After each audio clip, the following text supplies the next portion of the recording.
Engagement occurs when the basic needs and expectations of both the employer and the employees are met.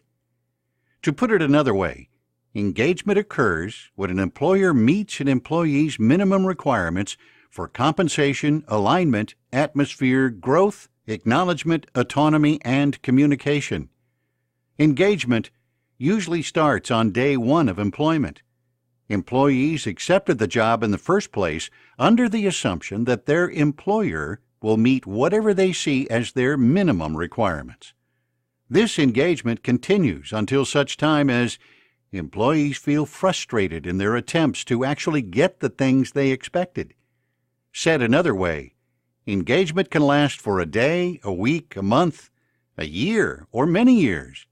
Consistently meet the employee's minimum requirements, and the odds are good that you'll be consistently rewarded with engagement. Let's talk about broken engagements. We began by talking about a workplace where most workers, the steak knives, fall in between the cracks and are left feeling marginalized and forgotten. Some of these people are engaged. Many of them aren't. This steak knife culture was the norm under the old school regime, but it's rapidly becoming a dinosaur model for employers who, at minimum, desire engagement.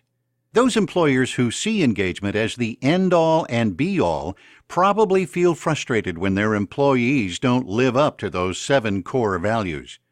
Employees also feel let down when their employer doesn't hold up their end of the bargain.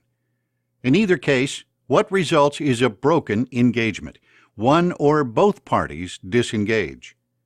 For example, say an employer feels that an employee overcommits and underdelivers, or perhaps workplace morale wanes when that employee is around.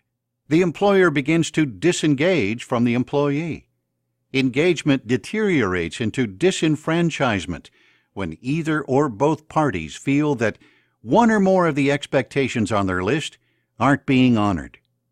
Likewise, maybe an employee feels the employer doesn't offer as many opportunities for advancement as initially promised.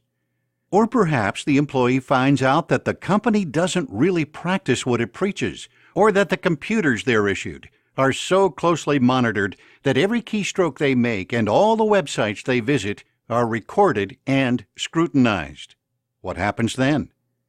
If your people don't get what they want, they start to disengage. Eventually, they'll resign, or worse yet, maybe they'll stick around. But here's the thing, engagement isn't the ultimate goal, it's merely the starting point. Beyond engagement equals on fire. In this book, you will find clear definitions, practical systems, and executable strategies to build, sustain, and enhance the culture of your organization.